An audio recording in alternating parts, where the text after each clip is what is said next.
بينما أتجول في أرجاء المعمورة مش بتاعت اسكندرية، سمعت نقاش وكلام ما بين شابين وعرفت إن هما مختلفين في الطباع والمزاج. أحدهما من فئة الكيرفي لافرز والآخر من فئة الفلات لافرز.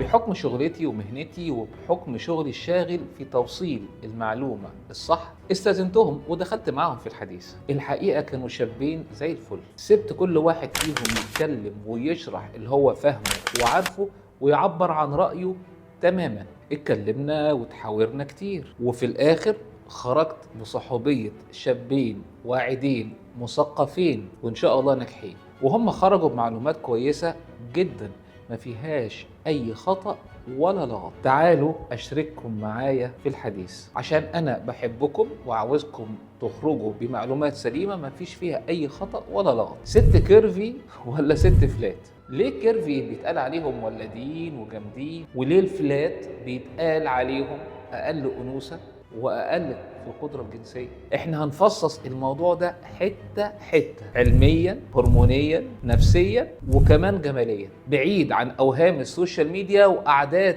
الكافيهات والقهاوي. بس عايز أقول لكم في الأول يعني إيه كيرفي؟ المصطلح ده بيوصف تحديدا الست اللي بتهتم بمواصفات وتقاسيم جسمها، تناسق بقى في كل حتة، فوق تحت وسط أرداف، في كل مقاسات وقياسات جسمها عشان توصل للجسم المثالي المليان نسبيا. الست بتلتزم بنظام غذائي معين وبرياضات معينة زي تمارين المقاومة اللي بتربي عضل وتوزعه صح فيظهر في الآخر جسم صحي ومشدود ومتناسق وبعالم الأنوثة فيه. زي مين مثلا من نعرفهم؟ زي ياسمين صبري مثلا، زي جورجينا مرات كريستيانو، هي مراته.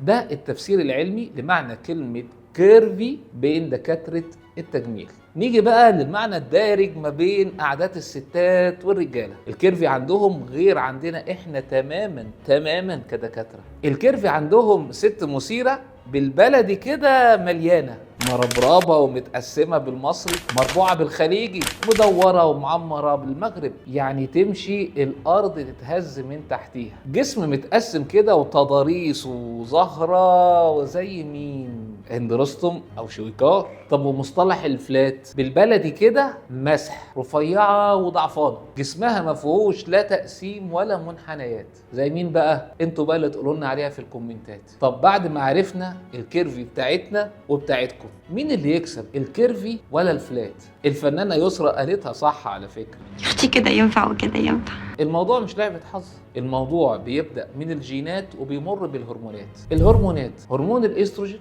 بيحب يخزن الدهون في الأرداف والفخذين والثديين، عشان كده بنقول الشكل كيرفي. هرمون التستيرون بقى لو عالي شوية في جسم الستات بيخلي الجسم فلات من غير منحنيات. تاني حاجة بعد الهرمونات نسبة العضلات والدهون.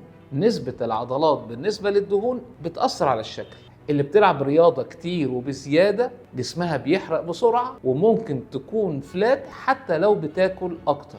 التوزيع الجيني بقى ده بيجي بالوراثة، في عائلات كلهم كيرفي وفي عائلات أغلبهم فلات. نيجي بقى للسن والمراحل والأحداث اللي بتحصل فيه اللي بتأثر برضو على الهرمونات زي الحمل والولادة وانقطاع الطمس. كل ده بيغير في توزيع الدهون، يعني تعددت الأسباب والشكل واحد. نرجع بقى تاني لكلامي ما بين الشابين، أكيد فاكرينهم، اللي واحد منهم كان كيرفي لافرز اللي هي المليانة اللي عندها تضاريس، والتاني اللي كان فلات لافر اللي ممسوحين اللي بدون أي تضاريس. فعلا سمعت شوية خرافات اتقالت منهم، والأكتر كان من صاحبنا الكيرفي لافر اللي كان مقتنع جدا بأفكاره ومصدقها وبيدافع عنها جدا جدا. تعالوا أقول لكم بقى إيه الخرافات اللي كانت بتتقال.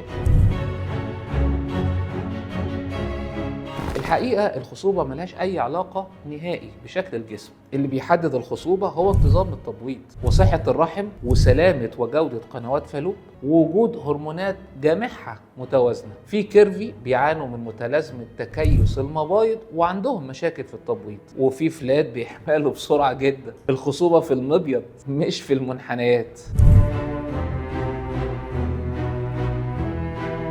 الحقيقة الإثارة مش شكل، الإثارة أسلوب وإحساس وتواصل. في كيرفي مش بيعرفوا يستخدموا جسمهم في العلاقة، وفي فلات بيكون أدائهم أحسن في العلاقة.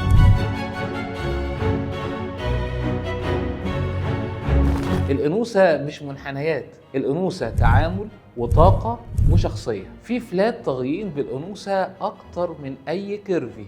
الأنوثة جواكي مش حوالين وسطك.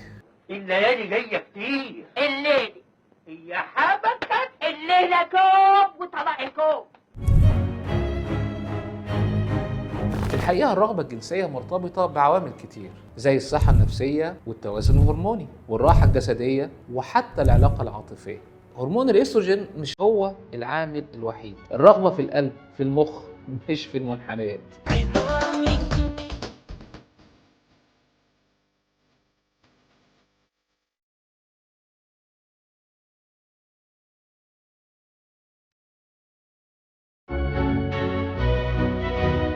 الحقيقة ده مرتبط بالثقة بالنفس ومعرفة احتياج وطلبات الشريك، مش مقاس الثدي ولا الأرداف. الشد مش في الكيرفي، الشد في الكاريزما. صدري ماله صدري، مرجع القلعة كلها، إله لا ترضع ولا تبلع.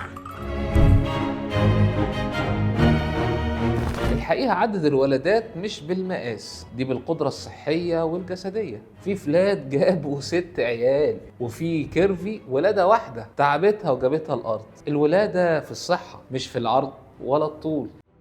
الو، ايوه اعلان جواز يا حبيبتي. عذراء حسناء هيفاء والهاء دعجاء سمراء فيحاء.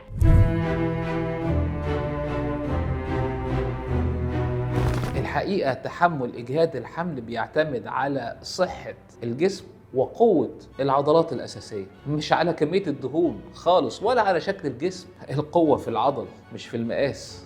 أنا كأنثى ما عنديش أي تليفات، جاهزة للتزاوج والتخصيب. تخصيب؟ الحقيقة قوة التحمل مرتبطة باللياقة وصحة الجسم، مش مرتبطة بالدهون. في كيرفي تتعب من طلوع ضريب وفلات تجري في ماراثون.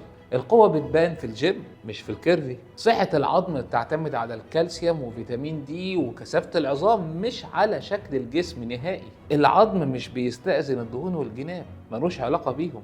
اسأليني أنا مدوباهم 2. الجاذبية هي مزيج من الشخصية، التواصل، الذكاء العاطفي، المظهر. الشكل جزء لكن مش كل الحكاية. الذكاء في المخ مش في الكيرفي. هتقولي ليه عدد كبير من الرجالة بيميلوا ويحبوا الستات المليانة زي صاحبنا الكيرفي لافر؟ هو ده أصلا صح ولا غلط؟ يا صفايح الزبدة السايحة، يا براميل القشطة النايحة، يا حلو يا دول، ما هذا السكون؟ ألا تتكلمين؟ البشر بطبعهم بيتأثروا بعوامل بيولوجية ونفسية في نفس الوقت. من الناحية البيولوجية الدراسات بتقول إن نسبة الخصر إلى الحوض لما تكون حوالين رقم 7/10 تعتبر عند الرجالة مؤشر على الخصوبة والصحة الإنجابية وجنسية أعلى. ده الدراسات بتقول كده، وده مرتبط أكتر بالشكل الكيرفي. الكيرفي بتاعتكم يا ستات مش بتاعتنا. المخ البشري متبرمج من زمان ومن زمان جدا كمان على ان الكيرفي عندها قدرة اكبر على الحمل والولادة. لكن هنا لازم نكون واضحين، ده مش قانون ومش معناه ان اي ست مش كيرفي اقل جاذبية وخصوبة. ده مجرد ميل بيولوجي قديم بتدعمه صورة ذهنية واعلانات وثقافة المجتمع اللي بتركز على الكيرفي كرمز للإثارة. الواقع العلمي بقى في رجالة بينجذبوا للفلات اكتر، وفي رجالة بينجذبوا للجسم الرياضي، وفي ناس ما عندهاش تفضيل ثابت، كله ماشي. الجاذبية مش كتالوج، هي خليط من الشكل، الشخصية، الكاريزما، ده حتى ممكن الضحك. الخلاصة الانجذاب للكيرفي شائع لكن مش مطلق. قدماءنا المصريين كان عندهم يوم يحتفلوا بيه، عيد يعني اسمه عيد المسخرة، كان كله بقى يتمسخر مع كله. نرجع بقى للكيرفي ولا الفلات؟ طب مين اللي هيكسب؟ مين اللي صحته افضل؟ مين اللي صحته الجنسية أعلى؟ الفلات ولا الكيرفي؟ العلم بيقول مفيش جسم يكسب جسم في المطلق، اللي بيكسب هو الجسم السليم. لو كيرفي وعندك لياقة بدنية وتغذية سليمة وصحة أفضل وهرمونات سليمة، أكيد تبقى أنت أحسن. ولو فلات ومعاكي نفس المعادلة برضه هتبقي أحسن. اللي بيحكم الصحة الجنسية بالذات التوازن الهرموني، هرمونات زي الاستروجين، بروجستيرون، تستوستيرون، صحة وتدفق الدم للأعضاء التناسلية، الأعضاء الجنسية، الحالة النفسية، المزاج، المود، الثقة بالنفس. في دراسات كتير كمان بتقول إن الرغبة الجنسية وقوتها مش مرتبطة بشكل الجسم، لكن مرتبطة أكتر بالعوامل اللي احنا قلناها. واكتر حاجة شدتني ليكي هي دي،